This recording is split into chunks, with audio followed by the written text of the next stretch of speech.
Yeah, boys and girls, welcome to the People's Critique. We're going to get going here in about 3 minutes.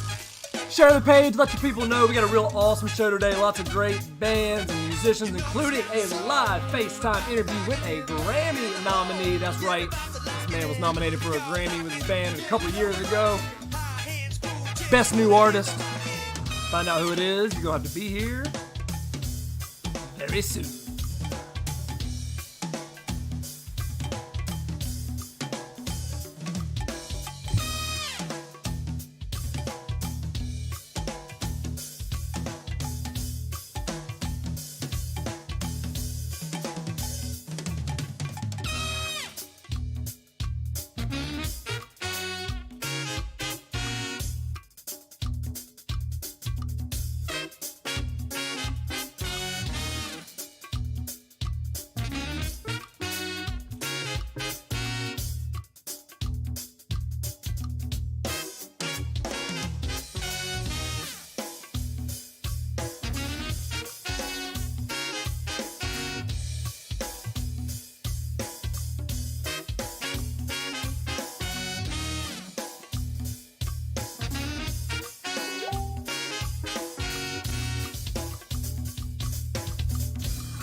Yeah, boys and girls, welcome to the People's Critique. Got about a minute before we get going. Started out with our little theme song. Shout out Higher Hands from Annapolis, Maryland. Fantastic. Go band. Always put you in a good mood to listen to a little music.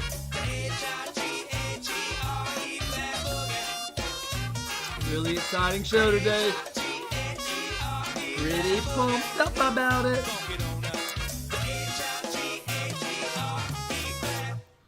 Alrighty, welcome guys to the People's Critique. This is week 2, podcast number 2 of the People's Critique. On this podcast, man, we just kind of sit back. You guys sit back, relax. Hopefully, I can introduce you to some music that you've never heard before. Maybe it becomes your new favorite band, artist, group, song, and maybe some stuff that you have heard before. What we do is we play a song. I tell you a little bit about them. Tell you a little bit about the band, a little bit about the song. Some of these we're going to interview the artist, which is going to be really fun. We'll do a live FaceTime interview. We'll actually start with our second song we're going to play. But yeah, it's just a chance for you to hear some new music, critique it, write in your review, what you think of it. And just, nice way to spend some time at home on your computer, on your TVs. Listen to a little music. Like I said, we got a really exciting guest coming up here in a couple of minutes. Grammy-nominated artist. That's right. Grammy-nominated artist. Looking forward to that. Won't tell you who it is. It'll be a surprise. You got to stick around to see it. But let's get this rocking with a local Charlotte band.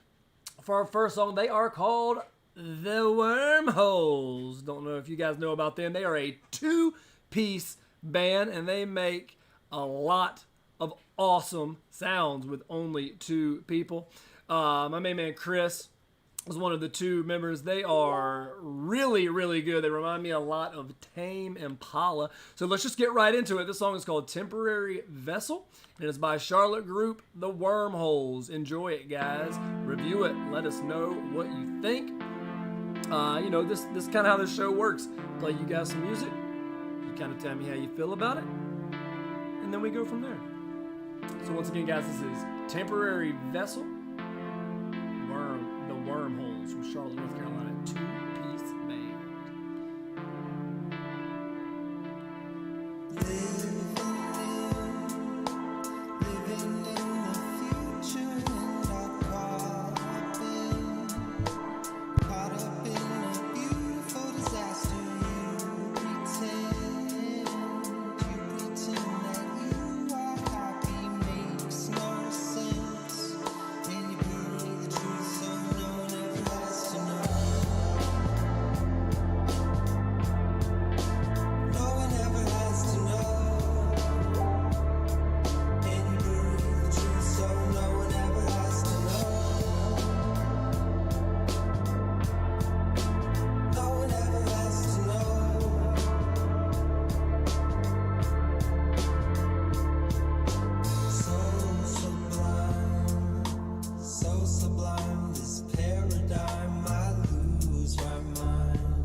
Just thinking about you, can't you see? Can't you see the ghostly grip you've got on me? And you bury the truth so no one ever has to know.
Yo, once again, that is the Wormholes from Charlotte, North Carolina.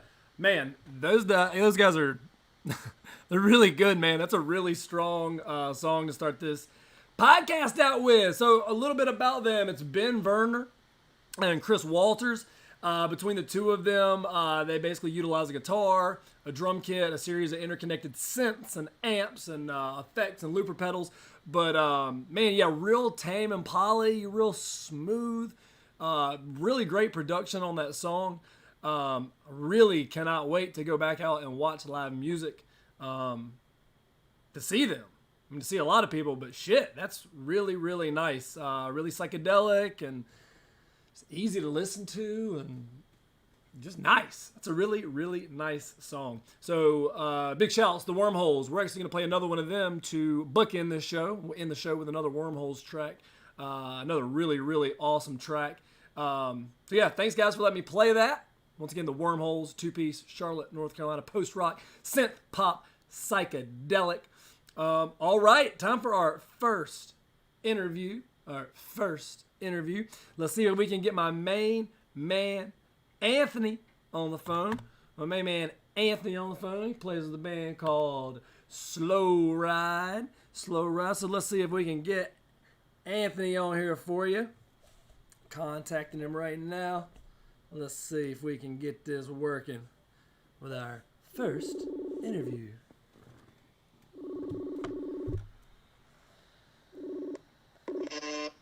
Yo! Good day to you, sir. Good day to you, sir. How are you? Brother? I'm doing awesome, man. Good, man. Everybody, this is Anthony from Slow Ride. I've known Anthony for years. I haven't seen you in forever, though, man. How's? I mean, it's weird to ask people how life is and how things are going right now because things are fucking strange.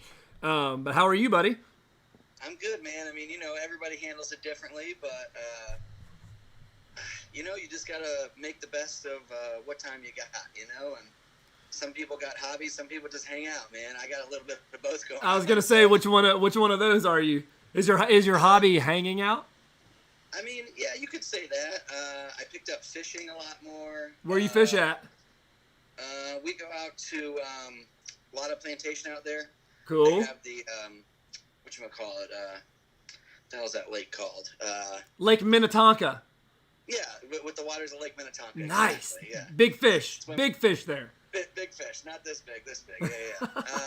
But Sharon, my girlfriend's family, her dad has a house out in Dunn, North Carolina, and he has a huge plot of land where he's got a full pond, a shooting range. It's not a bad place to spend some quarantine time. Yeah, it's pretty good for being a redneck when you're not so redneck. So it works out pretty good. Nice. Well, man, I really miss you. Miss you too, man. And I like your ring light background. Is that just yeah, what that is? A big old ring light? It's just a big ring light. It's just a big ring light. Hopefully it'll keep unintentionally keep people from looking at me and they'll look at you because you're what's important right now. They don't need me right now. Thanks, fella. So yeah, man, tell everybody a little bit about Slow Ride, kind of how you guys got together, and a little bit about the song, and then we're gonna play it, brother. Right on. Well, Slow Ride. I mean, we started probably just under 2 years ago.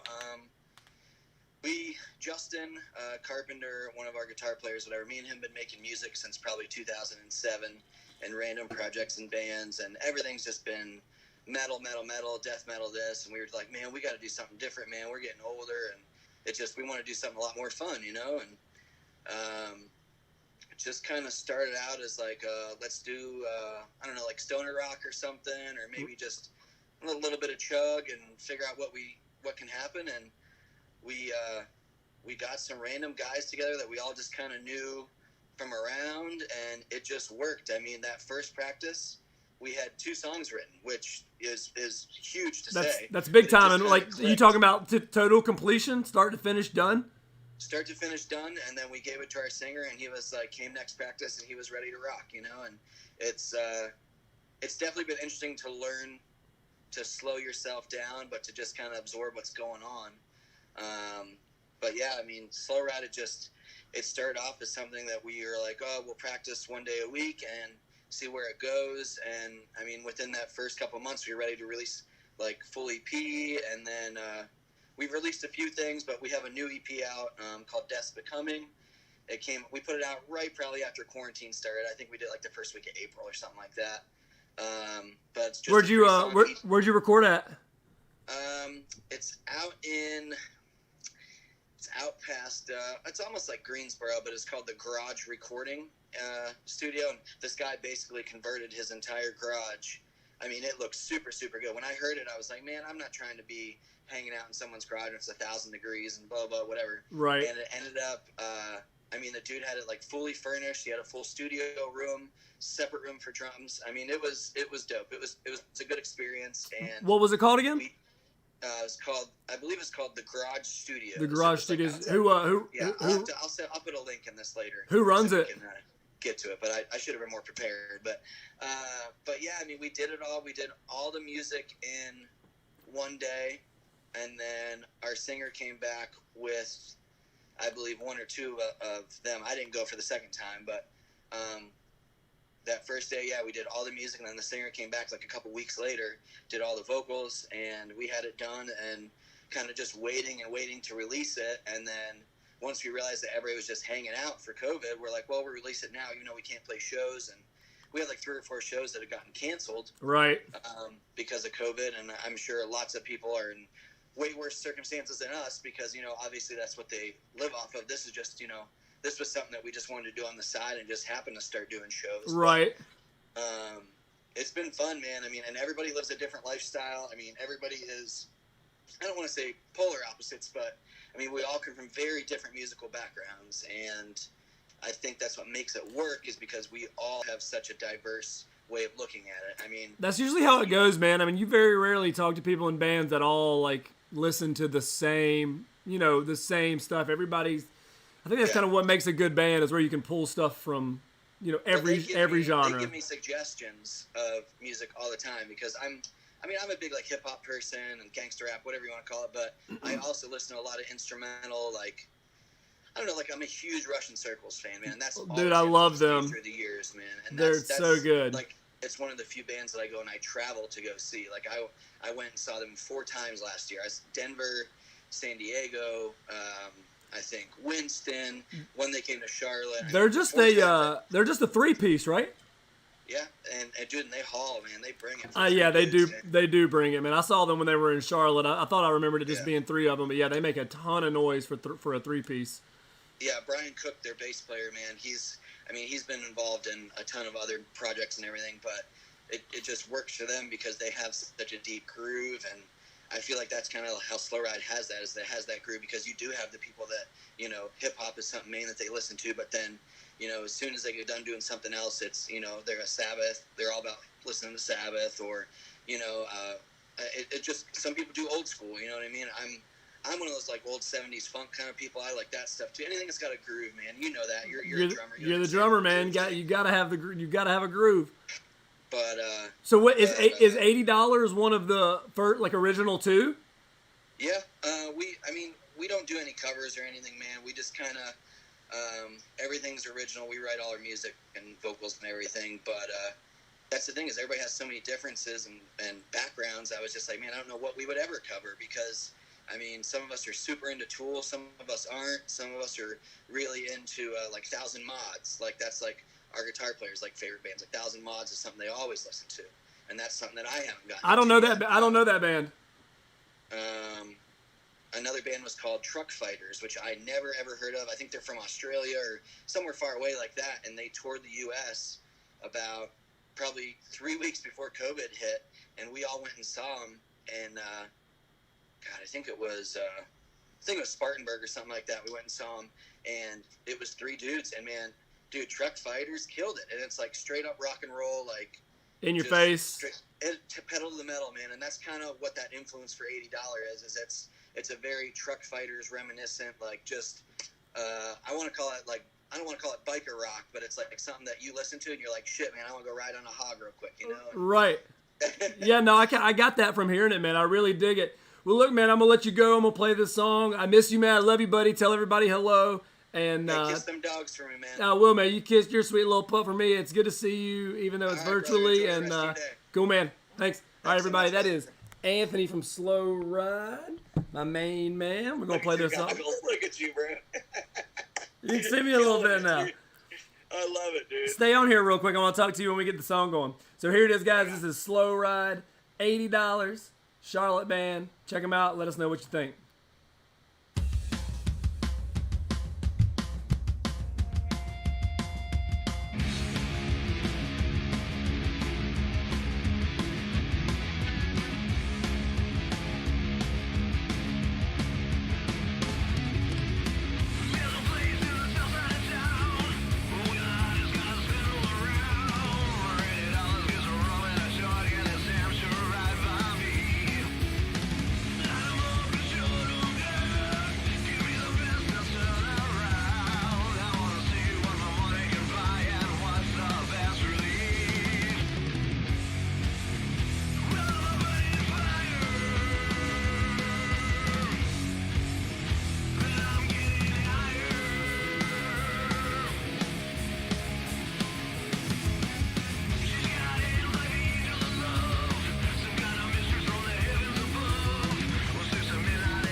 Oh, hell yeah.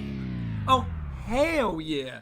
I'm about that. Thanks so much to Anthony for getting on the phone with me and talking. That was Slow Ride with $80. Yeah, man, real old school, like Queens of the Stone Age vibe. A little bit of royal blood in there. Just good, kind of in your face rock and roll music, man. I love it. So yeah, thanks Anthony. Thanks for Slow Ride. Okay. Got a big interview. We're going to do it right now. So, this is a big, big interview. This guy I'm going to be talking to is just one of the nicest human beings I've ever met. Only had a small amount of interaction with him. Super great guy. Has just had an incredible year, 2 years. Couple years.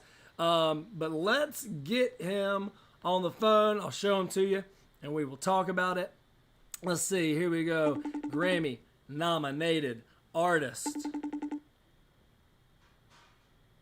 Let's see if he picks up.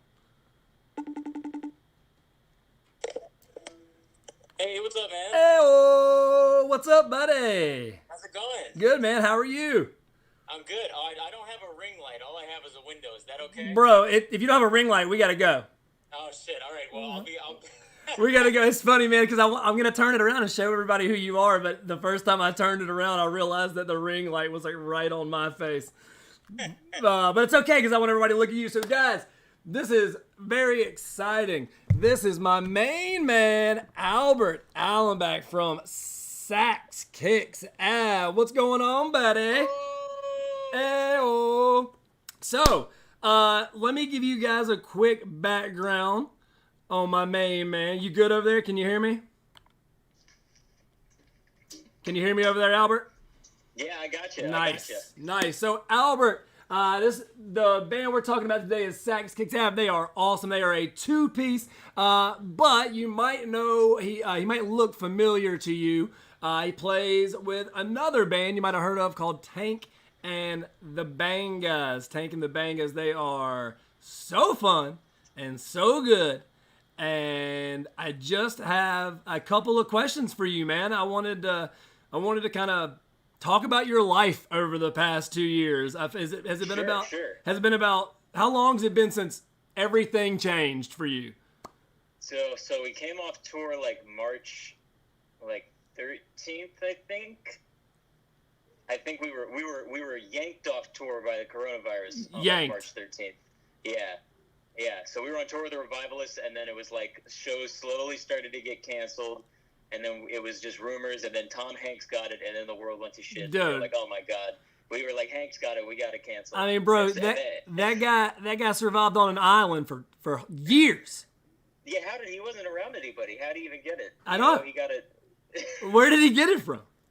Where did he get it? And yeah, and then we've just been back here, but it's been great for recording music, producing music, making, the C word, it's bad now, content, making content. Oh man, it's like if somebody says the word content again, Yeah, but that's kind of, I mean, that's what you, so out of all of your musical talents, what are you first? Are you a saxophone player? Are you a producer? Is there other instruments? Like, what's your, I wouldn't even call it your favorite. That's another question. But what is your forte in music that you would consider for yourself?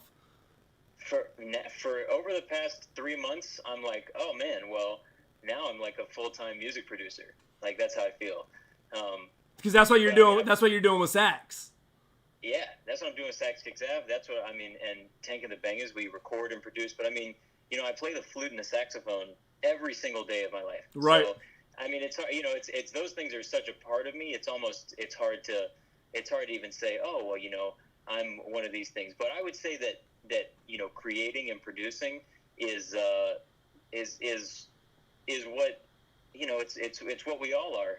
So that's yeah, I would say that's what I do is producing. Like, is that your favorite thing? Like, would you prefer sitting in a studio with all your instruments and creating music, or would you rather be on stage playing music?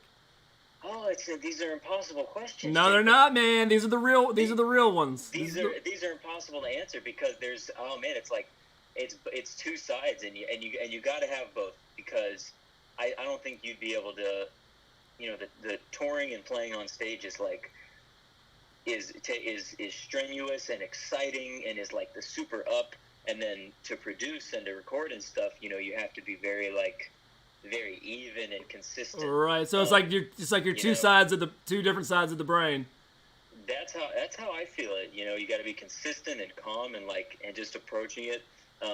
But man, there's nothing like live performance. There's nothing like communicating. Even the live streams that we've been able to do and fortunate to do. I mean, it's amazing, and everybody's always on the game because it's like so. We just want to be out and playing. Right. So someday soon. So speaking of being out and playing, I've got a little something here I want the people to see. Maybe it's something you can teach me. You can see that TV, can't you? No, I can't. Oh, you cannot see the TV. Wait, the TV that's behind the ring light? Yes. I can see it. It's a little bit behind the ring light, but yeah, I can see it. What is on the screen right now? Oh, it's hard to tell. I can't see. It just looks black to me. All right, so here's what I'm going to do. I'm going to turn this around because I got a couple of questions about. Oh, there we go. Okay, so I got it. I know what you're going to ask. Hold on, let me get a shaker. Whoa, I just want to know if this is a teachable moment for our audience. I feel like it's a teachable moment in how not to dance. No. Teachable moment. No. All right, so this is let's just play this. Let's just play this. Let's see. I want to know about this. Oh. We got a little. Oh, what is that? Is that a little? We got a little. It's like I call that the stepping man. Okay. Yeah, that's the. That's the stepping man. Okay. Now, I really wanna see. I feel like that's the juice. I feel like that's the engine warming up. Like, you know, when it's cold outside, and the car, you got to start the car for a little bit before you drive it. You were starting the car there, and this I feel like is the car ready to go down the street right here. Woo! Look at the knees. Oh my God, dude! And see, that was warmed up. You're right. You don't want to just jump into that. And now, you know, you want to warm that up, or else you're gonna hurt your. That's ACL. how you tear some. That's how you tear something. That's a season-ending injury. If that's a season ender, this is a career ender right here. Hold up, this is that career ender right here. ACL gone. Tear that ACL. Tear that ACL. It got hard. It got harder as it went on, and we got more excited, and people started clapping, and you know the Roots were right next to us. It got very, very exciting. Woo! God, I didn't even sleep last night. I kept watching this dance. Dude, and that's what you know. I worked so hard on the flute, and now all anybody wants me to do is do that knee dance with a shaker, which I'm not complaining. Yeah, bro, you can't blame them. I mean, you definitely can't blame them for that, dude. It's like one of the best things I've ever seen in my entire life. Oh man, there's somebody said on a YouTube comment the other day. I was on an Instagram post. They said, you know what? One thing's guaranteed. Albert's going to show a little bit of knee. Dude, a lot. Honestly, dude, you're going to show a lot of knee, and it's incredible. So, Death, taxes, and Albert's knees. I wanted to kind of ask you about that night, man. I mean, like, how does that even happen? Where, like, what goes through your mind? Like, tell me how you got the news that you were going to be on Jimmy Fallon. Oh, man, I was in Trader Joe's, and then I immediately called everybody. I was in Trader Joe's, and our manager, Tavia, texted all of us in Tank and the Bangers and was like, hey, like, this is looking, like, pretty good. Like, this could happen sometime in June. Wait, when is there a date on that video? When was that? I mean, it was uploaded after, but I think that was last spring. Yeah, because that was before the album came out. Album came out May 3rd, so that was April. That was in April of last year. Okay, so a little over a year ago. Yeah, and man, I was shopping, and she texted us and was like, "It's gonna happen," and because Questlove really likes us, and you know, I'm sure he has. I don't know if there's anything like doper you could say to anybody ever. Yeah, Questlove likes us and shit, you know. Oh, he digs the band. One time he taped us at Brooklyn Bowl. He was about to DJ, and we were on first, and he filmed us, and he said. His Instagram caption said, "Man, Tank and the Bangers is a religion," and I was like, "Oh my God!" I was like, "This is great." I was like, and I didn't even know he was there. I'm glad I didn't know he was there. But so I'm sure that like helped us get on. And then, man, like I just called everybody, and I was like, "Hey," I called my parents, and I said, "Hey, do you have any sons who have ever been on the Tonight Show?" And I was like, "You do now. You have one." Yes. So, okay, so I got a couple questions. I've got a couple Tank questions. I've got mainly this new stuff, but I'm so curious about a couple of things with Tank. So, okay, so you get Poe. Oh, my dog's thinking about ruining this whole thing. You see him? He's thinking about jumping. Don't do it, Poe. Sit, man. Don't do it. Good boy. So you get there. What was like? Did you have any? Like, did anybody tell you how it was going to be, or, you know, were you completely blind, or like just tell me about that specific experience from start to finish. Like, how long were you there? Is it, you know, how many takes? Like, is it live? Like, what are the? Oh, they were super cool, and it was one take, and they were like some people do two, but like most people do one. And we were like, okay, shit, we gotta like fucking do this right. They were. It sounds like they were basically like, you can do two. They were like, you can, but like do one. Yeah. It was very heavily implied, like do one. Right. We got there in the morning, because like we flew in. So I think we just flew in the night before or something. But we got there early. What time do they shoot the show?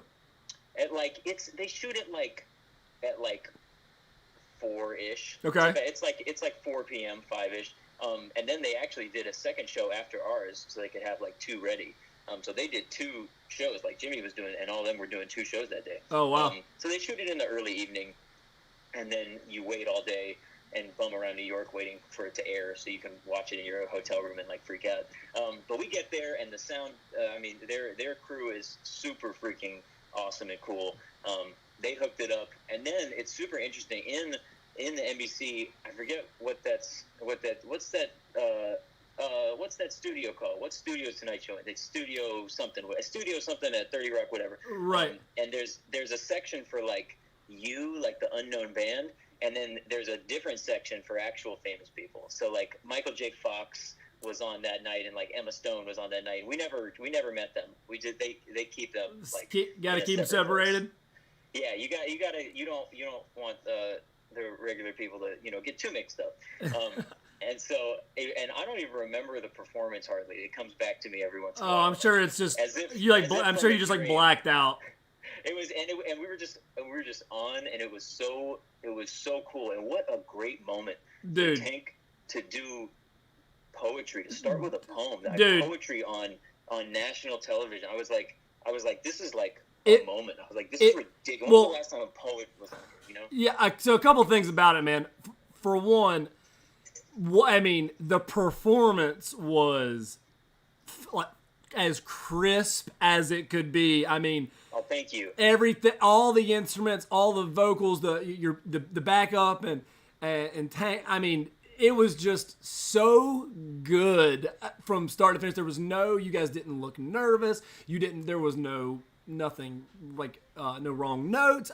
At the sound, you could hear everything. You guys were having fun, and Jimmy Fallon freaked the fuck out. Oh man. He loved it. Like not like he like I think I would almost go as far to say that if you had to ask Jimmy like what some of his favorite performances were, that would be one of them. He super dug it, and he is that nice, and he is that dude. He seems like it.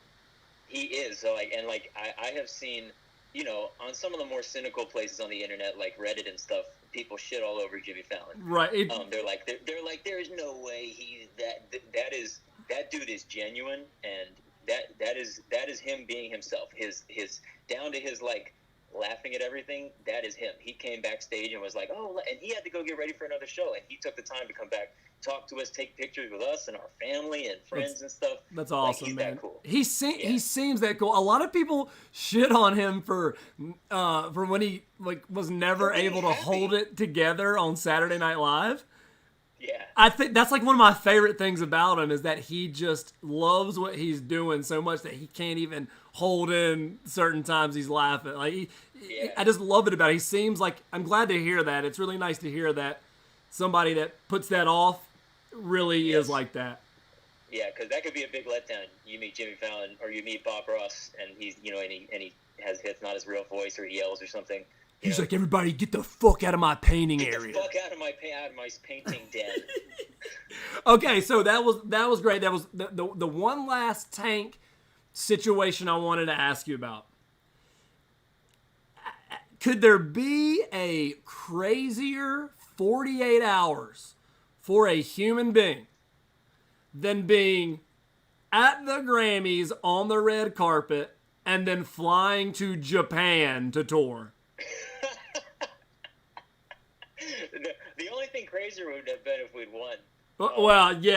Well, listen, man, just to be, Best New Artist nominee, you realize that for the rest of your life, you can be and should be introduced as Grammy nominated Best New Artist, Albert Allenbeck? That's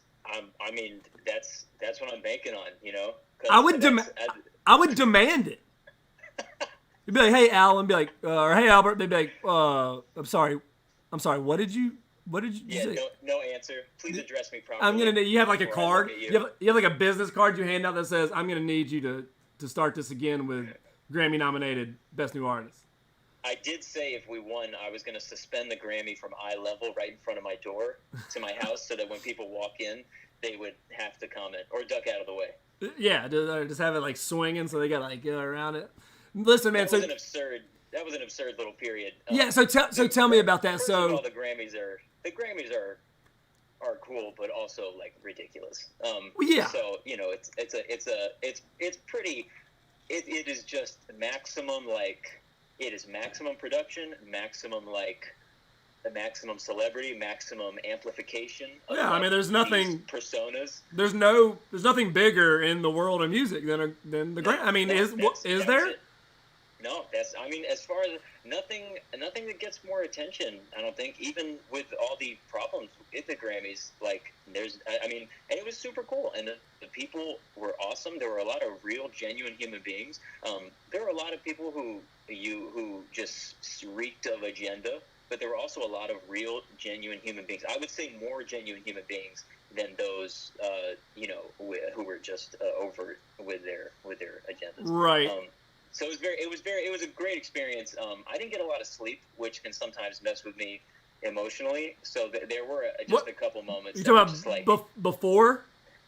Yeah, just the whole week, because we were out there for a week playing at parties, doing stuff, promo, just doing all this Grammy stuff. It's a crazy week. And so there were moments that were like, I had to like come back to the center and be like, hey, like, be here, because you're here and you may never be here again.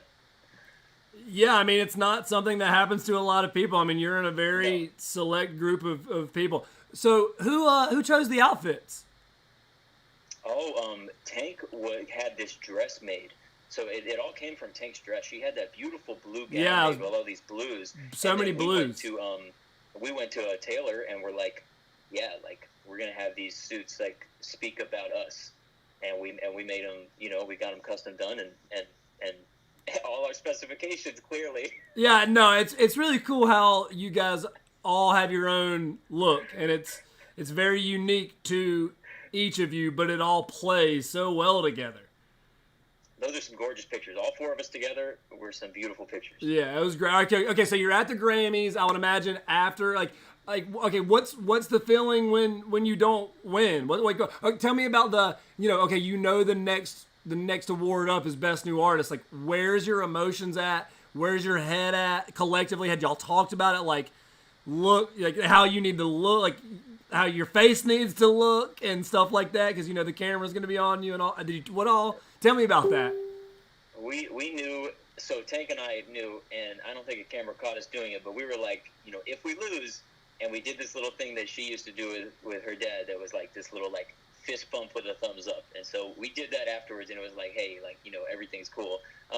Honestly, it was such a relief. I mean, it was kind of like being one of 8 people with like a winning lottery ticket, and then like the build up. There has never been a bigger like release of just like, oh my, it's like it's over. Like one way or the other, it's over. It's over. It's over. It's like oh, okay, oh my, amazing.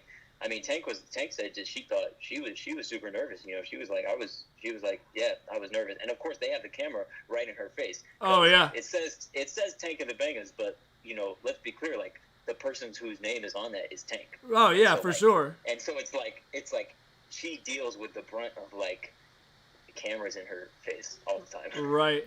Well, you guys looked great, and thank you. Yeah, and just super professional, and I was just really just so happy for you. And I saw pictures with Callie, man. I know that was awesome for Callie to be there, and you guys she loved it. You guys got to celebrate with everybody. So that happens. You get done. I assume you go to an after party. Yeah, we went to the official one, and the official one was cool. Was super cool. They who had, performed at that? Oh man, wait, what is her name? And where is it? Is it like all in the same like area, like same walkable area? The official like Grammys after party that pretty much if you got into the ceremony you could buy an after party ticket and you could go. That one was right next to the Staples Center. That was just, you could just go to that one. And this jazz singer named Sarah Gazarek was there performing, and like Callie loves this song of hers. We've done a cover of that song down here, and so it was super cool. I was with my parents and Callie. It was super cool. And then I had to go to the Universal Music after party, which was also super cool, a little more exclusive, but exclusivity doesn't mean better. And that one was cool just to, like, you know, see people that I know and just talk to and hang a little bit. But then I was out pretty early. We were back home by, like, say before midnight. Really? And we had to be at the airport at like 6. So that's where that's where I was going with that. Okay, because so I wondered if you guys did the whole no sleep, get on a plane, go to Japan. But you got you some sleep. You got up. I was like, yeah, I'm not doing this. I'm getting some sleep. And you flew straight to Japan. Straight there. Yep. And we got it. Yeah. How long after you arrived did you have a show? We had a full day. So we landed and we got there in the evening. We got there in the evening, like I think about like 5 or 6 p.m. their time. Did you have people there when you landed? Like fans? Oh no! We made fans. It wasn't a Dizzy Gillespie walking out of the jet and they're just throwing like Rolexes at him. Right. Not that time. Not that time. It wasn't. Not this time, no. And then, but the people, oh my man, they're wonderful. And it was through the Blue Note. So all the employees and handlers and managers and stuff were from the Blue Note Tokyo, which is a historic jazz club and jazz label. And they were super, super awesome, very, very punctual. And then we had a full day after we landed. So the whole next day, we had a day off. And I explored Tokyo. I went everywhere. I went to Akihabara, which is kind of a video game and anime center. Cool. I went to a bunch of shrines and stuff. It was amazing. Was that all of your guys' first time over there? Yeah. No. Jelly had been there. Cool. So I'm always curious, when you go somewhere like that, do you take your instruments with you? I mean, I'm sure the littler instruments do, but do you take amps and guitars, or do you have people like rent it for you over there? Guitar players generally will take their guitar. Of course, I could take my alto sax. Right. That was no problem. But for keyboards, and our bass player brought his bass. For keyboards, you know, you can use generally backline keyboards, which means a separate equipment company will bring the equipment to the venue. Right. And drummers, you know, drums are backlined. Drummers may travel with cymbals. Right, cymbals and a snare or something, yeah. Yeah. But generally, you know, yeah, the bigger the instrument, the harder it gets. For sure. It gets tough for big woodwinds like baritone saxophone. I know some bari players who have made custom cases that they can fly with. Nice. That they can check. Yeah. So when you were over there, I mean, how long were you over there? How many shows did you guys play? We played 4 shows. We played 6 shows because we did 2 nights at the Blue Note Tokyo, 2 sets per night. Two separate shows? Yeah, 2 separate shows, 2 separate like fees and everything. Cleared everybody out, brought everybody back in. Right. We changed shirts and shit. Right. And then we played in Nagoya for 1 night, 2 sets. So we had 6 sets over there. You know, 3 nights of playing. How many people were you playing in front of? Well, the Blue Note Tokyo, I want to say there were probably. We sold. I don't think we sold out the first set of the first night, but we sold out the other sets. And I think it was probably around 150 or 200. It's a super small, beautiful. Oh man, I would have loved to have been at that show. Those are the best shows, God. Man. So, and because we could go super soft, or we could just like melt faces. Yeah. Awesome. Really into it. Did you guys do multiple sets, or did you do pretty much like cohesive sets? Like play the same thing through for all the different ones? It was different every time. We had sit-ins. We had a friend who lived in New Orleans who was over there, a wonderful trumpet player, and she sat in. So it was so cool. It was so cool, and we got to know folks. We got to go out and hang and just meet people. You know, it was spectacular. One of the best music experiences you've ever had. Yeah, I would say so. The people were so receptive, and from what I saw and a very brief glimpse I got of it, it was really cool, the collective conscience of Japanese culture, because they had like, you know, they just like really take responsibility, and I think we've seen that, and then we've seen that in the next few months as like we look at like America's response to the pandemic and like the Japanese response. A little different. Yeah, just a little bit. It's like Americans can't be asked to give up anything for anybody else's gain. Nope. It's like, hey, would you sacrifice this so that other people could? We can't even Gotta get people to wear masks. gotta get my hair cut. Gotta get my hair cut, bro. I can't. We can't. We're not great at like sacrificing anything that we don't want to sacrifice. In the name of like individual freedom. Right. It's like, well, it's my individual right to cough everywhere. Right. And potentially harm someone. Yeah, that's my right. That's my right. Man, that's awesome. I really wanted to ask you about that, just because I know that 48 hours had to be like, I mean, that's crazy, dude. Grammys, Japan. It was crazy. It was crazy. That's nuts. All right, so let's talk about this new project, man. I'm pumped. I've listened through the album. It's a short album. It's short little thing, dude. What is it, like 32 minutes or something? Oh, it's 17 minutes. The whole album?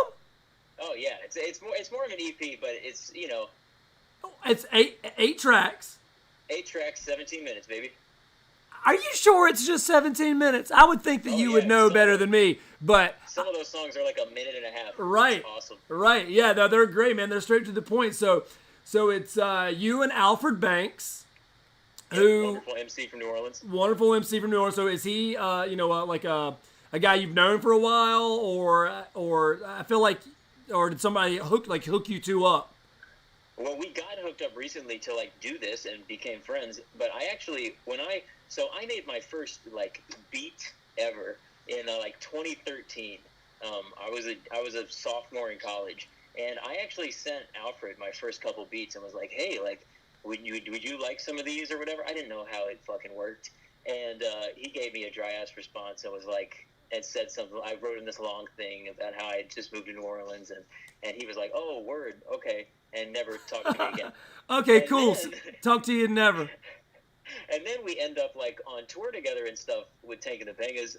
He would open for us, and then he would come out on some songs, and we always were cordial and super cool and had similar sense of humor. Clearly, is that through mutual management?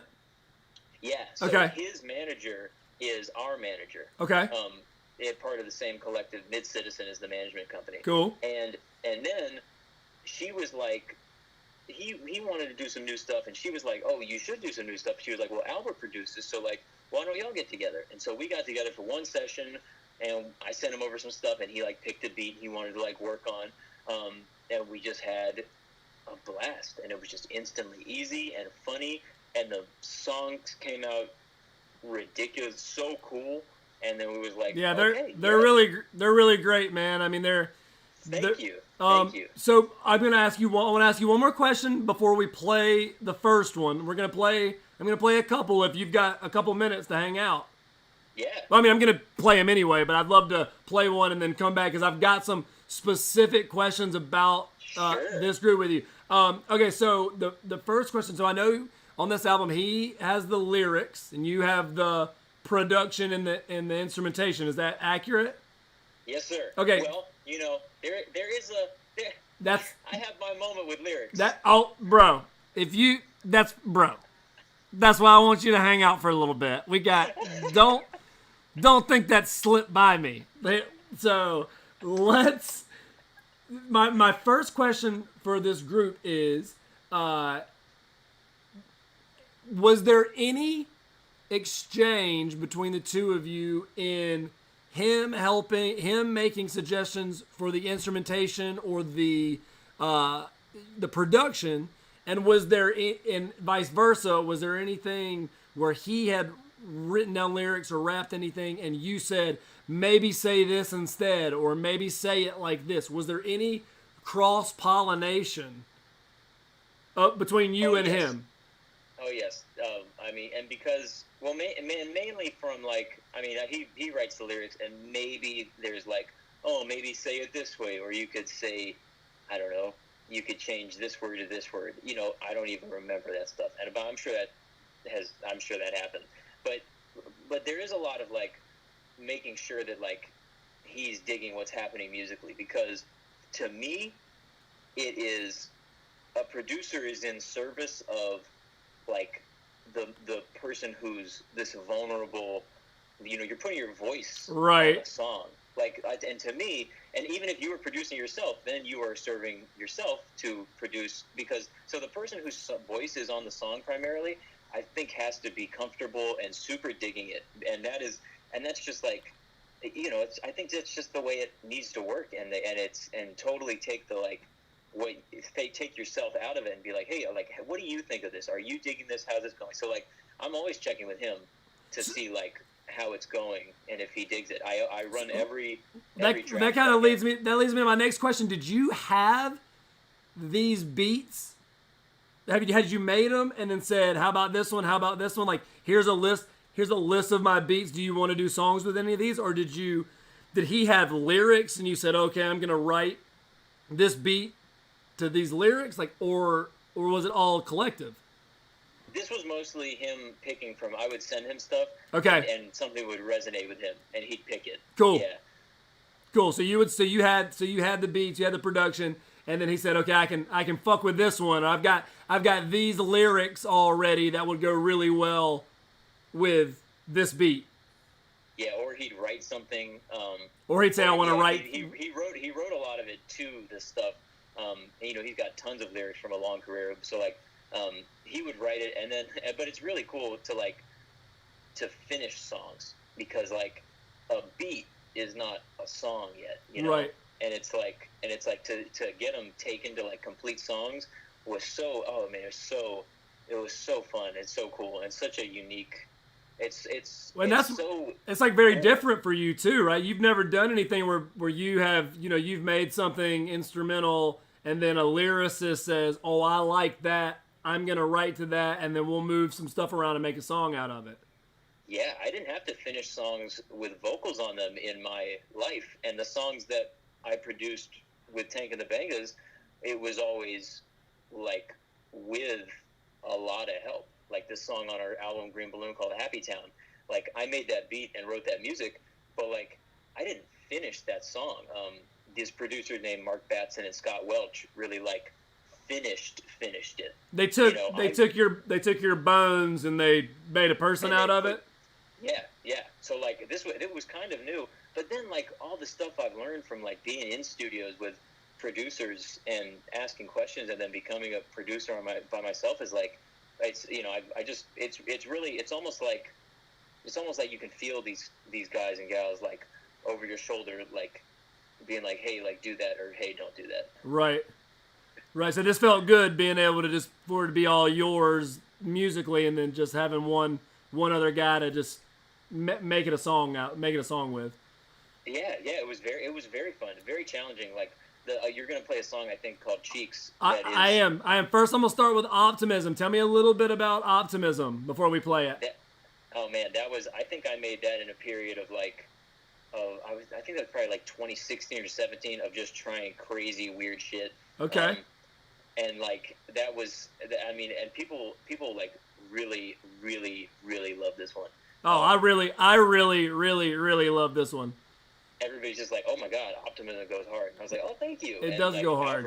Alfred heard it and was like what? He was like, I have to rap on that. And Mickey Fax is on this, who is a prodigious lyricist and writer and rapper and artist. I was gonna ask you about him. After the song, how you guys got together and whatnot. So let's go ahead and play Optimism. I'm gonna stay on with you, and then we'll talk about it some more after. So this is Sax Kicks Ave. The song is called Optimism. Couple years back, I was broke trying to hold tears back. Now I got a home I can stare at, spending all kind of dough down on Fairfax, living off the bars that I write. Oh, what a life! Had to turn the missus to a mom from a wife. Left my mark in the tree bark in the night. That I'm the best ever in this car with a knife. Wish I'm in a couple films, oh what a thrill! I'm still a sneakerhead looking at the wheels. Pull up in that eel while my body on chill. Thought about a grill, not the ones for a meal. Life really what you make peace say. Treat the game like the Admiral and I'm the dream shake.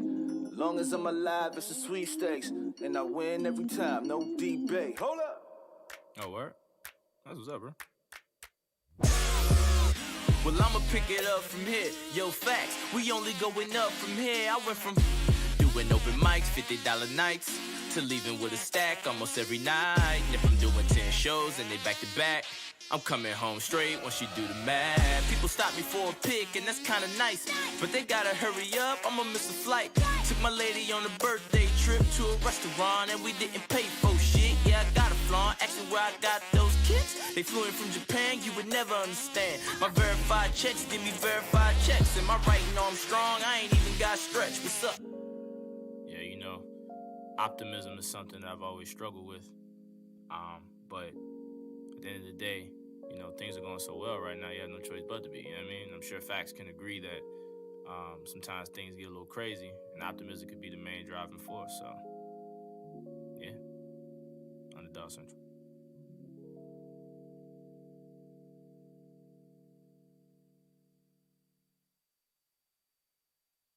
All right, there it was, the first song, Optimism. Yo, this album is so good, dude. I listened to it. I had listened to it a couple of times before, but I really dug back through it last night, and I wanted some specifics to ask you some specific questions about just different things that I heard on the album that I was curious about. So Sure.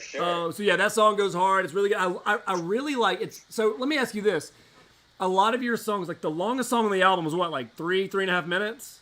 Yeah. So I think Cheeks is the longest song at like 3.5 minutes. Is that on purpose? Yeah, we did. Well, it's just, you know, we were just like, oh, let's make an EP. And then I love short songs personally because I love like non-repetition, and when something is like super special and it just has to happen and it just happens once. And then you got to go back and listen to it and hear it again. Yeah, I love that. Now, I also love, you know, being able to vibe out to something for 3 or 4 minutes. Right. That's also great. And so you know, there's a balance when we're working on our full length, and there's a good balance of stuff like that, you know, that's like short, super tiny, wow, that was incredible, and then like whole songs. Right. Yeah, so I love it, man. And, you know, I feel like, every day people's attention spans shrink. So they're just, everything is so quick now. Like, everybody's got so much information coming so fast that it's hard to keep somebody's attention for more than 30 seconds, but much less 4 or 5 minutes. Yeah, it has to be in there fast and like gone. It's actually a return. Like, songs used to be much shorter, then they kind of ballooned, right? And now it's like they're getting short again, like 2.5 minutes. Like, it's like verse, chorus, done. Yeah. Verse, don't chorus. bore us. Get to the chorus. Don't bore us. Get to the chorus. All right, here you go. First question about this album specifically. The album is 8 songs. Mr. Apricot is that what you would consider that's your first single, right, from the album? Yeah, that was the first thing we ever unleashed. Okay, the question is, 8-song album, you put out Mr. Apricot first. Why is it the 7th song on the album? Oh, it just felt like a good place. Okay. We were making the track list, and we wanted it to get progressively more absurd, because it starts out, you know, you're like, oh, this is like good, you know, organic, vibey hip-hop. And then, you know, the second song is like, okay, well, it's a little, you know, it's still somber, you know, still pretty serious. And then Optimism kind of opens it up a little bit. And then there's, you know, the Albert interlude. And we're like, okay, now we're stepping into new stuff. Wait, no, then it's Optimism, then it's Cheeks, then it's the Albert interlude. And then it's Back at Home. And then it's Apricot. And then it kind of ends on a more like, you know, on a more serious, like a serious note. Right. We wanted to make sure that the tempo and pacing was appropriately.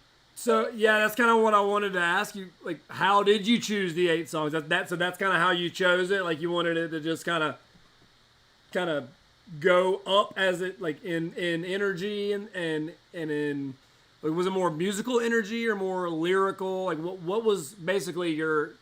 You got all your songs. You got 8 songs. How did you guys collectively decide? Okay, this is 1, this is 2, this is 3, so on and so forth. Well, it's funny because the lyrics, they really do match the music for the most part, in terms of tone. You know, the last track called Tawny is kind of a very open, over over this like piano sus chord thing with kind of like it's kind of intense and it's kind of churning, and the lyrics are kind of churning and intense with these moments of because Alfred can't help it and we can't help it, of like, you know, just moments of kind of like levity, and then songs like Cheeks and Mr. Apricot are just like, you know, off the wall and crazy. Right. Songs like the intro, which is very grounded, which is very earthy. You know, he's pretty serious, and there's not a lot of like funny haha. It's a little serious. Headmistress is a very emotional song. So and we wanted a little contour, and you know, I don't know, we were just kind of like, yeah, does that work to you? Was there a lot to of me? Go ahead for it. Was there a lot of cohesiveness on the order, or was there anything y'all butted heads about? No, we were pretty cool. We were just like, yeah, go for it, because you know it's nothing. You don't know what those diamonds look like until you put them out in real life. You don't. Well, I think the order is great. I think it flows really, really nice together. So something very, very interesting I heard on the album I want to ask you about. At one point at the end of a song, you say it's sort of a Ross and Rachel situation, to which he has absolutely no. He is like, I don't subscribe to that bullshit. I don't do that. He did not get the metaphor. And then you say what I feel like you say, it's an important part of my culture. Is that accurate? I said it's an important part of white culture. White culture. Okay, that is true. So my question to you is, what were y'all talking about for you to elicit that response of you of it's sort of a Ross and Rachel situation? What were y'all talking about? That is a segment from a almost 3-hour conversation. So we were searching for EP names, you know, our album names, whatever it is. We were searching for EP names, and we were like, we were like, well, we should just do what we found that we do best, and we should just like talk to each other. So we literally set up a mic in the room and just talked next to it for like 2.5 hours, and that was that was probably about a relationship. Oh wait, actually, no, I was just talking to him. This came back around, and it all became so clear. It came full circle. We talked the other day, and so that was from a real life situation. I said, oh, it was a Ross and Rachel thing, and he hadn't seen Friends, and I was like, oh man, that's crazy, because I'm just like, well, everybody's seen Friends. I'm like, no, everybody hasn't seen Friends. He's like, no, Albert. We haven't actually in your little bubble, you know. Like. So my next question for that was, so when you said it's a Ross and Rachel, and he was like, I don't like, you're gonna have to say something else I don't get that metaphor, and then you told him like kind of what the metaphor meant. Did he say, oh, you mean like, and then did he give you a metaphor that was culturally relevant to him? Oh, you know what? He probably did. And I don't remember. I probably just went right back to watching Friends. Right.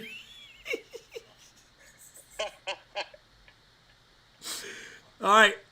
If you could hang out and eat lunch with one cast member of Friends as their character and as them as who you think they are as a human being, who are they? Is it the same person? Are they different? Who's the character you eat lunch with? Oh, the character I eat lunch with is Chandler. Okay. I don't really want to eat lunch with Matthew Perry. No, you don't. No, you don't. The person who I'd get as a person, Matt LeBlanc, who plays Joey. Right. Like, he seems like a solid guy. Does seem like a solid guy. Okay, cool. So let's get back to Mickey Facts real quick from Optimism. Tell me about like how did that happen? Who is he to y'all, and how did that happen? Him and Alfred are super tight. He's like basically one of Alfred's mentors, pretty much. From New Orleans. Oh wait, man, I don't know where he's from. He lives in New York now. But he was an XXL freshman in like 2011 in like a super stacked class. Like it was with like J. Cole and Kendrick and shit. Oh shit. And so he's a fantastic rapper and artist and writer. And him and Alfred, Alfred, looks up to him and gets advice from him and is a peer. How much older? I mean, what's the age difference? I don't think huge. Maybe he's in like his early 30s. I don't think it's huge. I don't know though. I mean, he's got a young spirit. That's what I know. Well, he's great on he's on a few tracks, right? He's just on that one on this one. He's killing though. Just sounds he's great. He's really great. Okay, so let's get on to the next song, which I have on here, and I want to talk about it. So the next song I have on here, I don't know if you can see that. Can you see that? I can't see it. Let me guess. Down. Though. Is it Cheeks? No, that's the third one. It's that one. Is it Albert Interlude? It is Albert Interlude. Oh, good. Yay. It is Albert fucking Interlude. So, here's my question before we play it. How did that start? And please tell me, this is in my head how it started. It started with you guys, you doing some mixing, you and Alfred sitting together, and him starting to just beatboxing, just while you're doing stuff, and you, out of nowhere, just starting to freestyle over his beat, and him having no clue what the hell just happened. I want to confirm your dreams. Damn it, you can't though. I don't want to destroy them, but it was actually like, we were like, what would be hilarious is if I rap, and then I started trying to, and then he stepped in and was like, here, let me help you, and so he wrote like 80% of that. I mean, I wrote a couple of things, like a personal stuff, but then he would like make it work. Okay. So he, like, wrote that. I'm like Dr. Dre. Like other people write my raps. Right. And you produce. Yeah. And you produce. So, okay, well, I got. Let's play it. I mean, it's a quick hitter. It's a quick hitter. So here it is. Yeah. Albert Interlude. This comes. Where does this come in the album? Like right in the middle?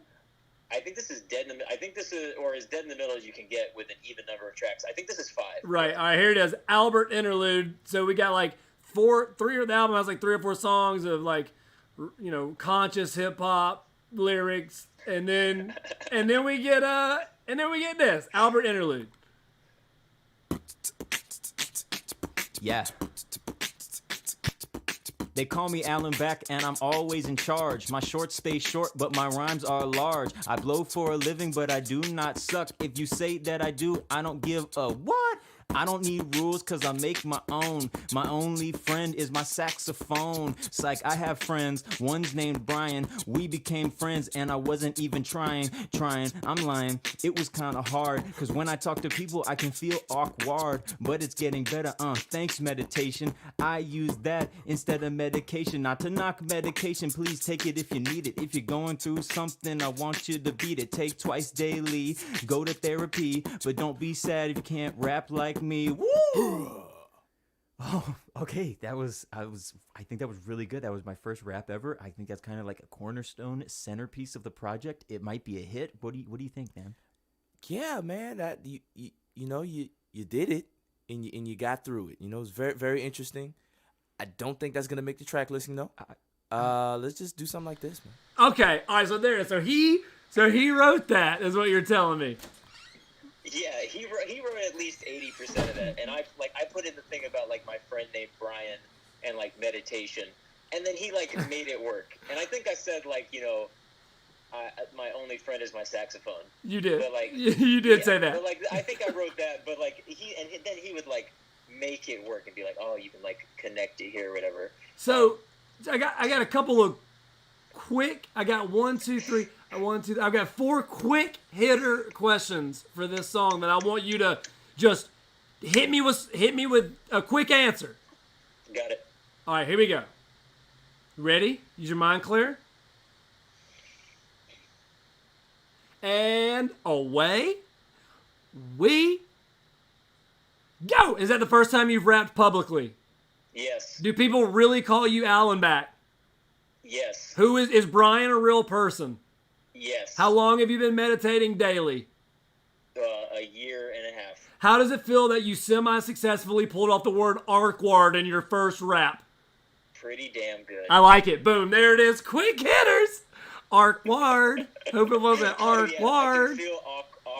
I can feel awkward. Yeah, that's my favorite part because I was like, man, I got to make this rhyme. I just know. dude, I had all these scenarios in my head of like how all of it happened, and like at one point, like I had like, you know, that beat happening, and then you being like, let me just get up in this booth real quick. Let me get up in this booth and turn it up real quick, and then him like filling it at the beginning, and then you hitting him with the arkward, and him being like, I gotta go.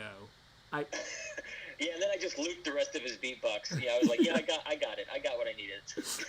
All right, let's get on to this last one. This song is called Cheeks. This is my favorite track on the album. And I'll tell you why. Like, what in single instrument do you think makes this my favorite song? Is it the saxophone? No, it's not a saxophone.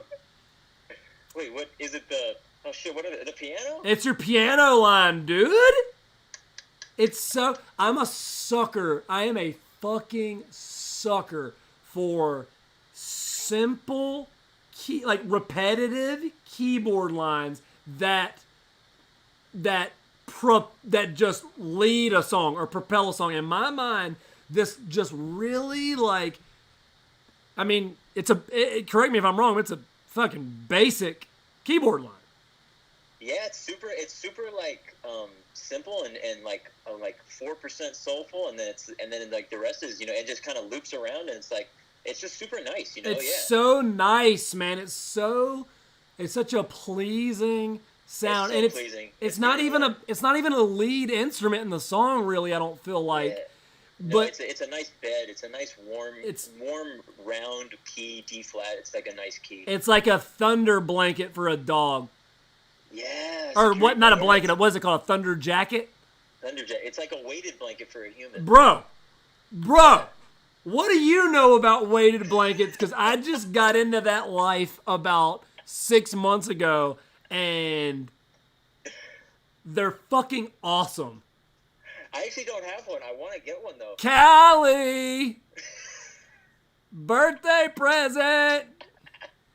Yeah, it's a life changer, dude. It really is a life changer. You can get them like, I bet. Dude, they go up to like 25 pounds. So it's like if you threw it at somebody and they weren't looking, That hurt. dude. I don't quote me on this, but I think you might could kill somebody with a weighted blanket. I think if you were high enough, if you hit them off balance with the 25-pound blanket into like quicksand or something, I think they're screwed. Bro, or if you were on like the 8th floor of a building, you dropped it, and somebody was on the bottom, they're done, dude. Yeah. But it's gonna be the most. That's hard to move in 25 pounds. It's gonna be the most comfortable death ever, though, because once it squishes you, you're gonna be so comfy, dude. How heavy is yours? 25, bro. It's heavy as shit. Dang. I lift weights with it. You lift weights, yeah, in your sleep. You're getting ripped in your sleep. In my That's sleep. amazing. You can't toss and turn. It's like, oh, you don't toss and turn? No, you're I can't toss and turn. legit in like a cocoon coffin. And it's awesome. So yeah, I'm gonna get Kylie to get you a weighted blanket. Actually, just get her one and then just use it. Yeah. Will it cover a whole bed? Well, there's different sizes, and yeah, they make them to where they fit king size beds.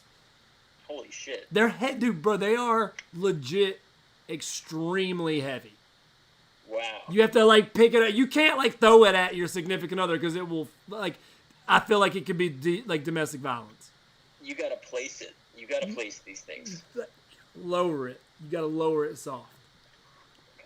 So we derail. We derailed like a motherfucker on That's what weighted me and blankets. Alfred do. That's how the best stuff happens when you derail. You know. Hopefully, we'll get a weighted blanket sponsorship off this. That would be incredible. Yeah, what's the company? Oh, do they make weighted Snuggies? I'll play the song. I'm sorry. Okay.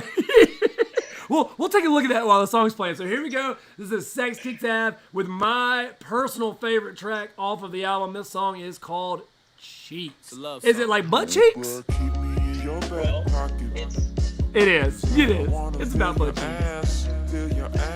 It's about butt cheeks. All right, so here we go. Once again, Sex Kick Tab. This song is called Cheeks, and it is awesome. I'm a cheek girl. Keep me in your back pocket. 'Cause I wanna feel your ass, feel your ass.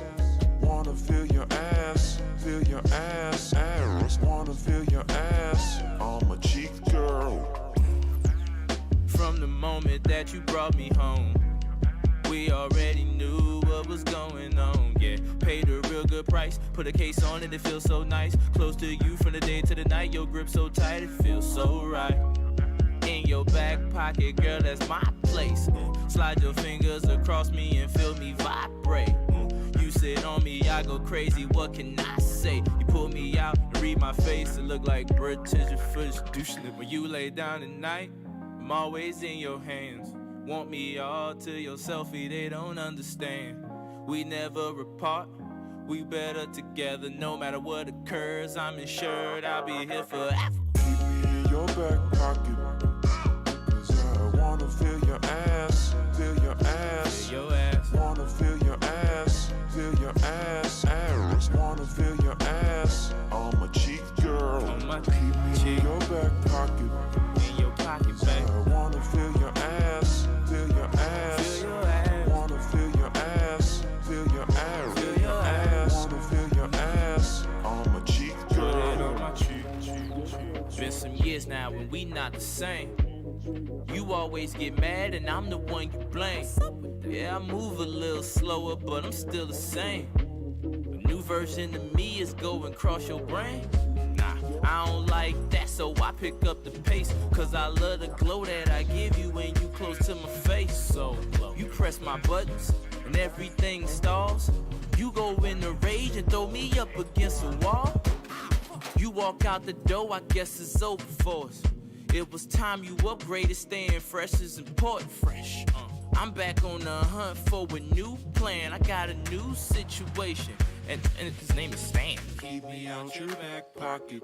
Take me out. 'Cause I don't wanna feel your ass, feel your ass. Put me down. Wanna feel your ass, feel your ass. No, don't wanna feel your ass on my cheek, dude. Not at Keep all. me out your back pocket.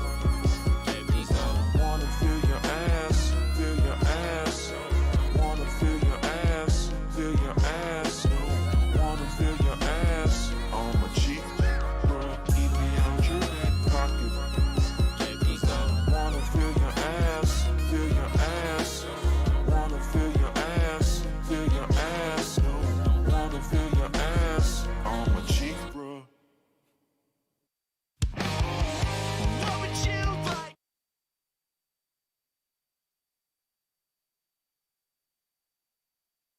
All right, so here we go. We back once again. That was Cheeks by Sack 67. What a good album, man. I mean, I know you're Thank you. so happy with it, and it sounds like it was just so fun to do. How long from start to finish did it take? Oh, it wasn't too bad. It was a few months, to get it all together, and it happened in between. I finished a lot of it on the road because I was touring. I was in the middle of tours with Tank and the Bangers, and I would work on these tracks every single day.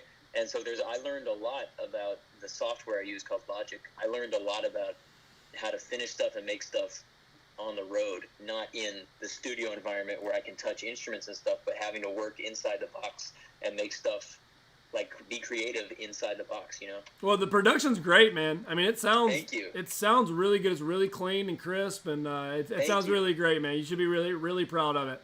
I got a couple more questions for you that are just kind of general questions that you've been asked before, but I'd like to think that they're not the normal questions.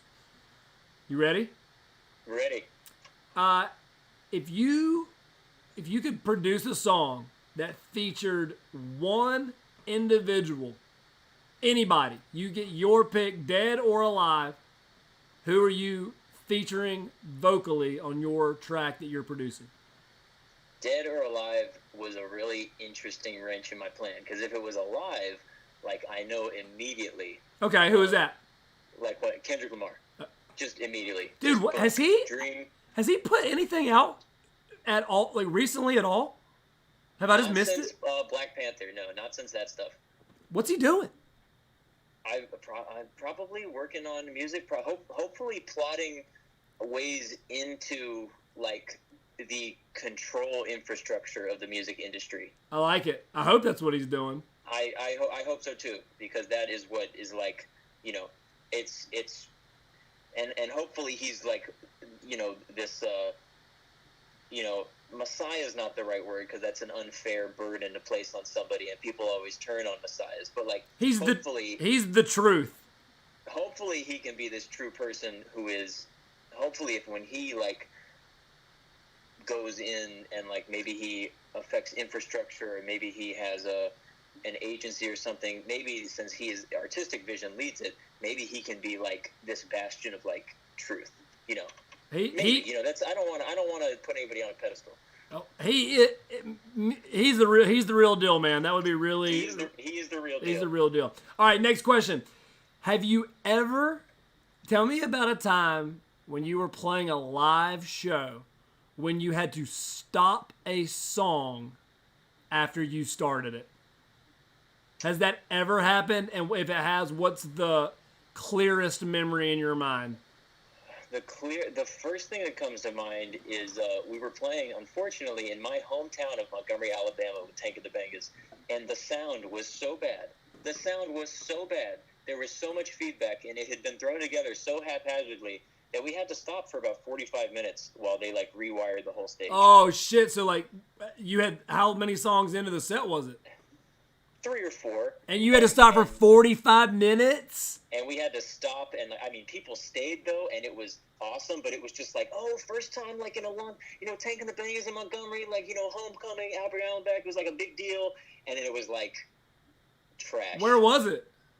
It was out at the Montgomery Museum of Fine Arts, and they put this like, they had a little stage, and they had this little sound company, and I think it was just some wires got crossed. Fortunately, they worked it out. We had a great show. People stuck around, and it ended up amazing. But we did have to stop. There was a road match. Whose decision was it to stop? Who stopped the song? I think Tank, like. She was like, I can't. She was like, I can't do this shit. This isn't it. Like we want to communicate clearly, and this isn't working. And she was like, we're gonna give him a break, let him fix it, you know, and then we'll come back. That's always. And I think that's usually the right move. On the flip side of that, has there ever been a time when you should have stopped that you didn't? Maybe.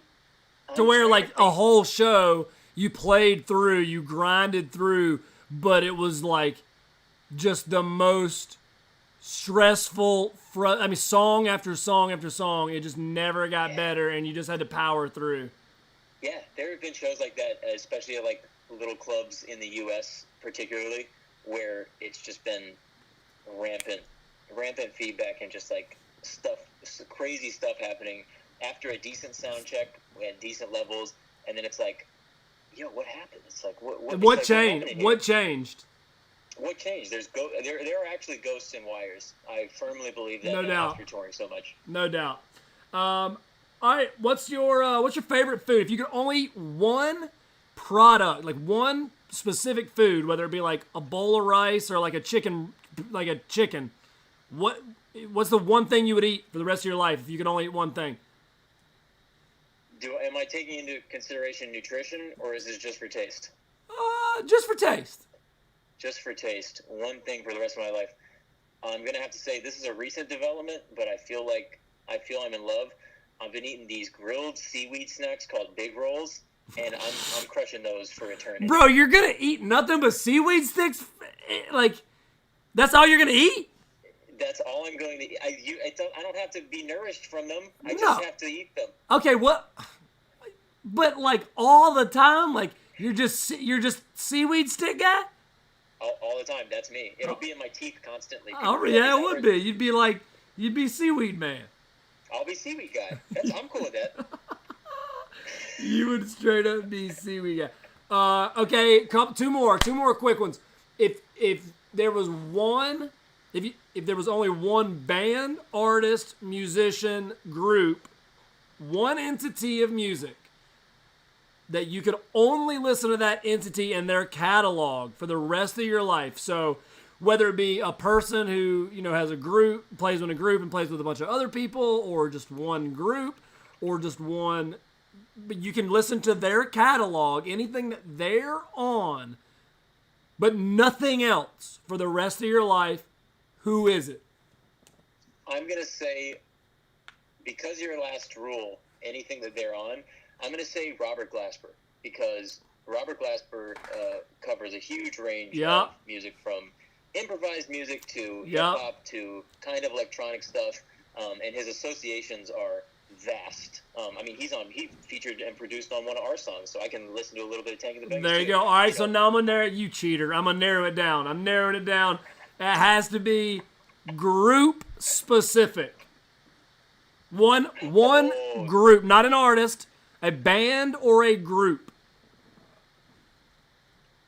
you know what? Right now, I'm feeling a strong Earth, Wind, and Fire. Oh, they got a lot of shit. They got a lot of songs. Or Steely Dan. Also, a lot of songs. So, you know what? Final answer, Steely Dan. That's for my dad. That's Steely Dan for Pops. yeah. I'm going to. I love it. I love it, man. Dude, I can't thank you enough for being here. Here's your opportunity. I know it's quarantine, but what do you got going on? What do the people need to know about? What's the next 6 months, including tonight? I know you got something tonight, but what's tonight and the next 6 months looking like for Albert Allenbach?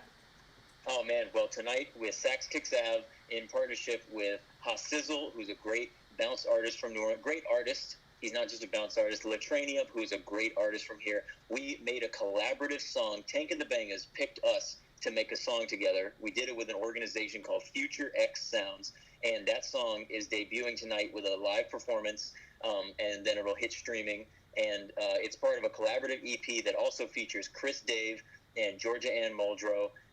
It's really and Black Milk. It's really, really incredible. We made it in like 10 days. It was this hyper intense creative songwriting, like internal challenge. There were no winners, but you won if you finished the song with your friends and made new connections. So that's coming out tonight. Check out our performance at 8 p.m. Eastern on the Future X Sounds page. And then past that, Tank and the Bangers is making music. We just put out a single called For Andre that's doing really well and that is awesome. So check that out. And yeah, come meditate with us in the mornings. I'm out there every morning pretty much. Anywhere between like 7 and 9. Yeah, so every morning, Albert and his lady Callie, they meditate every morning for 20 minutes? Yeah, we do a short little 20-minute meditation in the morning, and you can stop by and do whatever you want in those 20 minutes or however long you want to be. It's just important that you come through and let us know. And make sure you're fucking quiet. Albert, man, thank you so much for your time, man. I appreciate Jacob, you. Thank you for having me, man. And I'm so happy for you. It's really nice to see good things happen to good people, man. Oh, Jacob, thank you so much, man. Really, I truly appreciate it. Good. Have fun with the rest of your podcast. Yeah, well, man, cheers, man. Y'all be safe. Yes, sir. I'll talk to you, man. Bye. All right, guys, that was Albert Allenbach from saxophone player, flute player, Tank, and the Bangers, Sax Kicks Ave. That was really cool, man. That was really awesome. That was really great. So thanks for doing that, Albert. Check them out. The album's great. Like you said, it's like, 17 minutes? It's really short EP, but it's great. Packed full of good sounds, good lyrics. All right, let's move on. Let's move on to my buddy Nathan, who actually used to live in Charlotte. He's now moved down to Florida, I do believe. He is in a group called Holly Glenn. We're going to play this song, then we're going to give him a quick call and just kind of talk to him about it. See what you guys think of it. This is Holly Glenn. The song is called Cindy White. And it's great. It's really great. I love this type of music. I love him. He's a great human being. And here it is, Cindy White, Holly Glenn.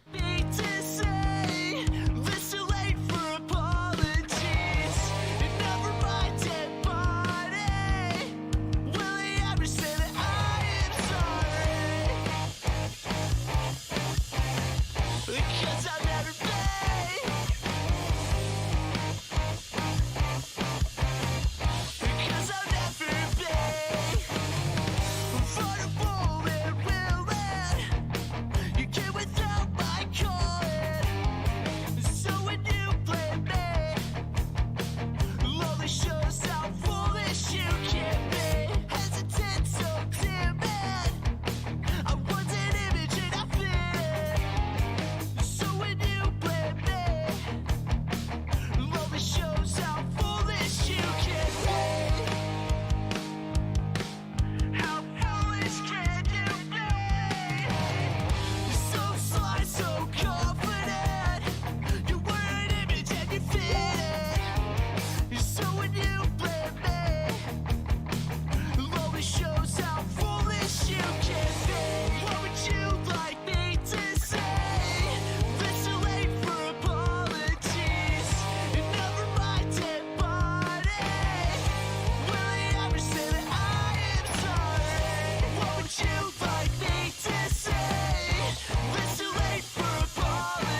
Alrighty, here we go. So that was Cindy White by Holly Glenn. I got Nathan on the phone, the lead singer.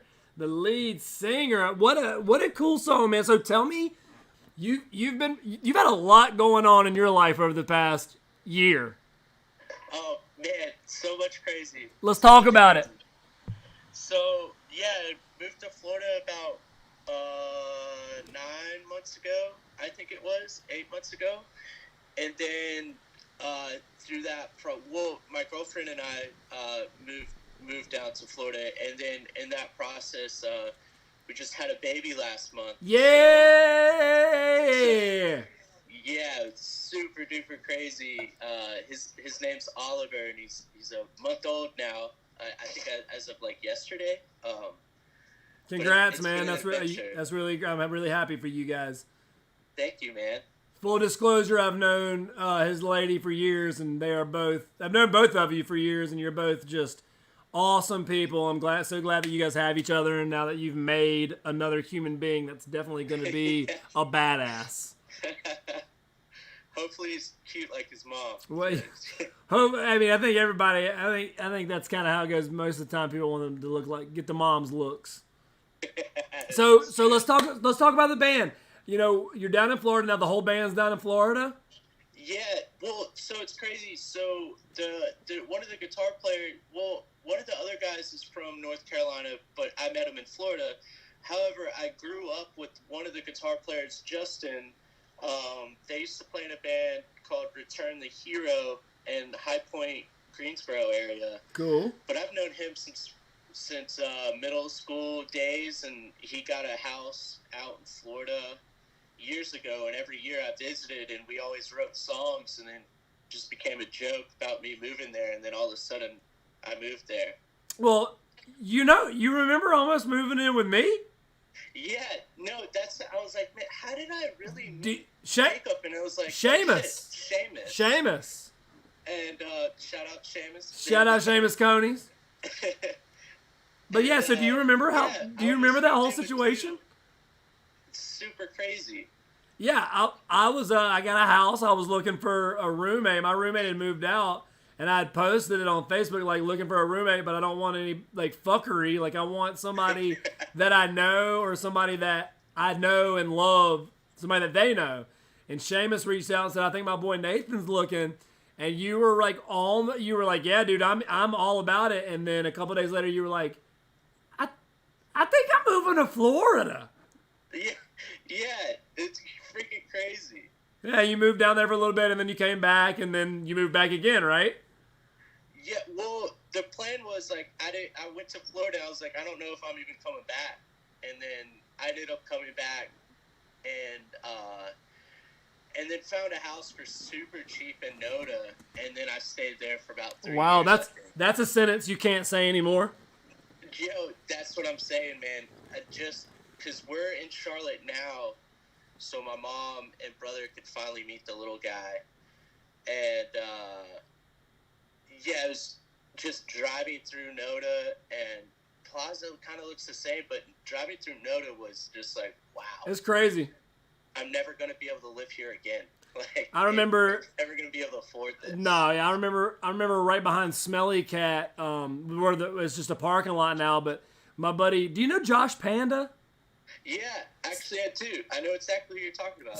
So Josh, there was a house in that parking lot. There was a house that four or five of them lived in, and their rent was $400 total. Total. Oh my. They were paying like $75, $100 a person.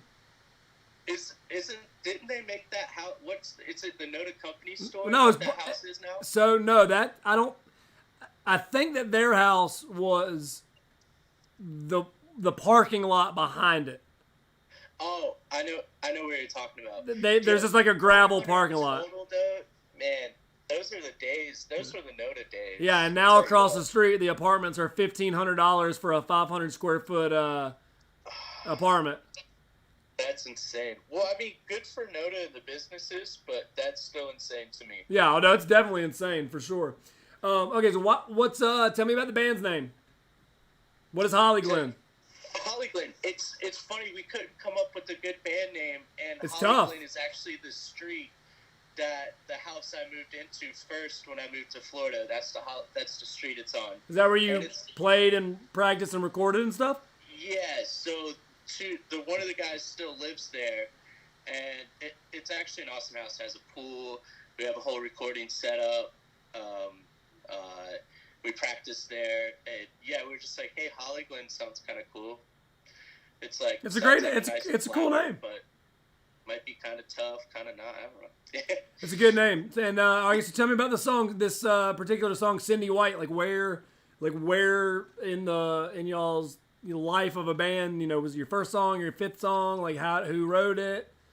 Oh, so the two guitar players had been playing. They had, dude, we have so many songs, but because they just used to write songs over, like just and rewrite them, and so they had this song for about a year, and I saw they sent it to me about a year before we recorded it, and before I even lived there, and I wrote a little bit to it, and then when I got there, we kinked out some spots, and I just put vocals over top of it, and then towards the end of it, that long little thing, we just made stuff work with the words a little more. But it was probably not the first, but the second song we really finished as a band that I could sing to with them that they hadn't already written. Cool. Yeah. I dig it, man. I dig you guys' sound. Would you say, is that song encompassing of you guys' overall sound, or is it kind of an outlier? That's probably one of our like more intense songs. The other ones are a little more like poppy polished, I would say. Cool. It's hard. Like we're still in the process of finding our sound, because a lot of these songs are like, oh well, hey, I wrote this song. You guys want to kind of like add to it? Like each of us kind of did that at first, but now we're at a point where we're writing songs together more, to where our sound's morphing every time. So we're still figuring out that, but I think it's the most energetic song and one of the more catchy ones. Cool. Yeah, it's definitely catchy for sure. All right, I got a couple questions for you. Have you ever been injured on stage? Have ever been what on stage? I'm sorry. Injured. Injured. No, I've definitely fallen off a stage before. A show, I think. Where was it? It was in Greensboro somewhere. I don't think it was a really random place to have a show, but they had built this little makeshift stage thing, and like a drum riser, but it was too big for just to be a drum riser. But it was about 2 feet up, so I'd hop on and off of it, and one time I just missed completely and fell on my ass. It happens. Really embarrassing. It happens. All right, last question. If you could sing a duet with one person, dead or alive, who would you be on a duet with? Oh, man. That's hard. We can't go anywhere until you answer it, bro. Yeah, I know. No pressure or anything, but... Well, I'm trying to, like, the song itself, I feel like you have to get in there good with it, but like just no particular song, but if it was just a wish could be granted that said you and somebody else get in the studio together to write and sing a song together, who would you pick? Who would you be in there with? Man, I'm trying to think of like a really a voice that I really like. This band called, because I've been really into pop punk recently. This band called Knuckle Puck. What'd you call me? I think the singer's name is Knuckle Joseph, and they're Knuckle Puck. I think it would be really fun to do a song with my voice and his voice together. Well, maybe we can set that up. Yo, it would be really cool. Other than that, if I could, the singer for Lifetime, they're an older punk band. I love his voice. So that would probably be my other answer. I Cool. forget his name though. Well, man, thank you for so much for like taking a couple minutes out of your day. I know you're busy with the brand new little youngin' running around, and Oh yeah. everybody Thank you for check out having me. Holly Glenn, Cindy White. You guys got what have you got 8 or 9 tracks on social media, Spotify and stuff? Oh yeah, iTunes, Spotify. We have an Instagram, Facebook, everything. So tell take 20 seconds. Tell everybody about what's upcoming for you guys, what you got going on, and what people should know about Holly Glenn. Heck yeah, we have a virtual show, a full band show coming up this month on the 24th. So 2 weeks from now, I think, and it's going to be really awesome. We're playing around, I think, 8 on the 24th of June on Facebook. 8 o'clock. You said about around 8 o'clock on the 24th of June. Yeah. Cool. All right, everybody, keep up with Holly Glenn. That was Cindy White. Nathan, man, thank you so much for spending some time with me, man. I really appreciate you doing this. I'm glad you're well. Tell Vic hello. Congrats on the baby. Love you, brother. Good to see you, man. Good to see you too. Have a good one. Take Bye. it easy. You too, buddy. Bye. Bye. All right, that was my main man, Nathan from Holly Glenn. That song was Cindy White. Let's get on to the next one. Sweat Transfer. This song is called Lossless. This is a really cool song. This is all done by one man, main man Ryan. Lots of instrumentation. I'm not sure if Ryan's playing live with a full band. I think he is. I'm also not sure if he's just looping a lot of stuff into him. I know he's the brain behind this project. It's really great. Give it a listen. Really pretty music. Good music to eat some drugs and listen to. Check him out. Here it is. Sweat Transfer, Lossless.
No, I love stuff like that, man. Real beautiful song.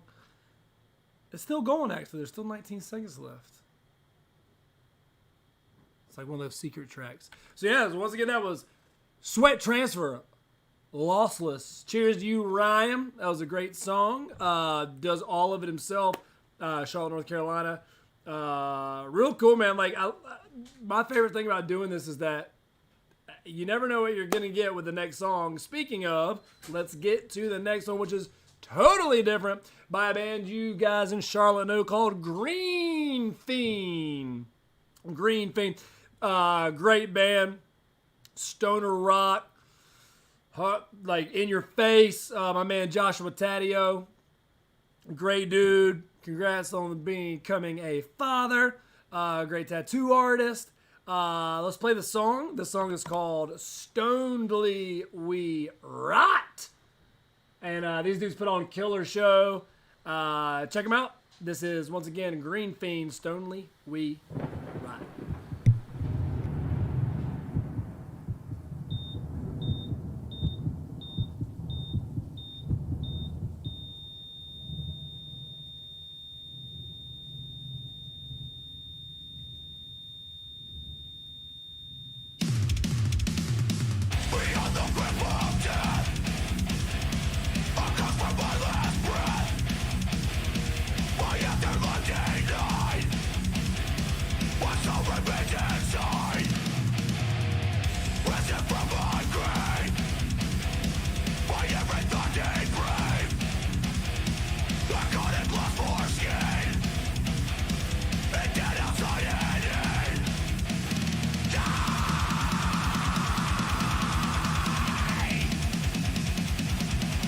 This is not stoner rock.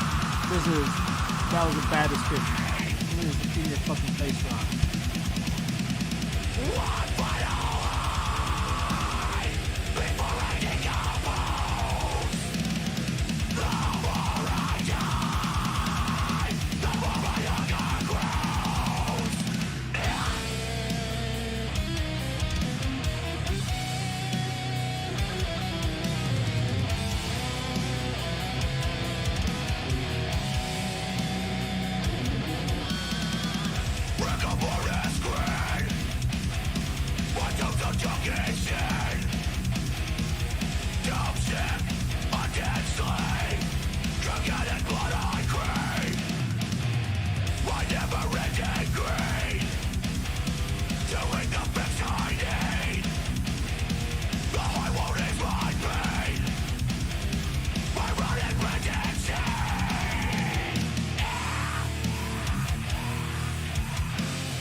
I dig it.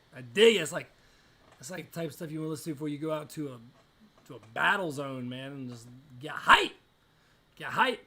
All right, that's almost going to do it. I've got a couple more that we were going to do today, but we're about out of time. So they're going to be featured on next week's show. I'll go ahead and give you a couple of bands that are going to be on next week's show. Hungry Girl, Scowlbrow, The LA Maybe, Mike Ramsey. We've just unfortunately ran out of time. But Mike Ramsey, The Wormholes, The LA Maybe, Scowlbrow, and Hungry Girl.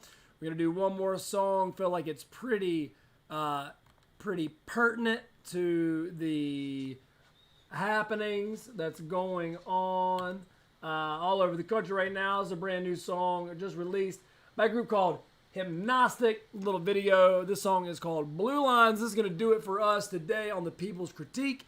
Thank you guys for joining us. Lots of great bands, lots of great artists to follow. Hopefully I've introduced you to some new music today. And if not, come check us out next week. We can find some more new stuff. Thanks again to all the people that got on the phone, interviewed Nathan, Albert, Anthony. Really appreciate you guys. But here it is. There's a band called Hypnostic out of Charlotte, North Carolina. Brand new song they put out yesterday about the protests. It's called Blue Lines. Here you go. Check this out. Real short and sweet. We'll see you guys next week.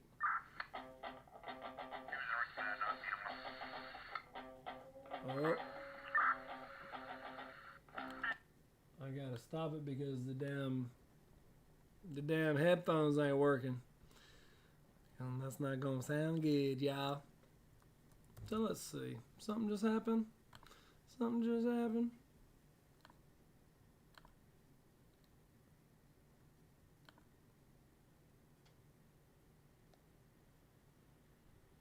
Let's see if that makes a difference, y'all. Nope. All right. Well, then that's not happening. We're just going to do it next week because I don't want the sound to be shitty coming out the computer audio. So that's going to do it for this week's show. We got lots of good stuff. We're going to have 4 or 5 already on board for next week. If you guys know any bands that want to get their music out, tell them to send it to us. We'd love to play it. This is going to live on the internet forever. So hopefully this will hit big at some point, and you guys will have all of this archived so people can come find you later. But once again, this is the People's Critique. We appreciate you guys, and hopefully, like I said, we'll see you next Sunday, 2 p.m. Tell your peoples, stay safe out there, and we'll see you soon.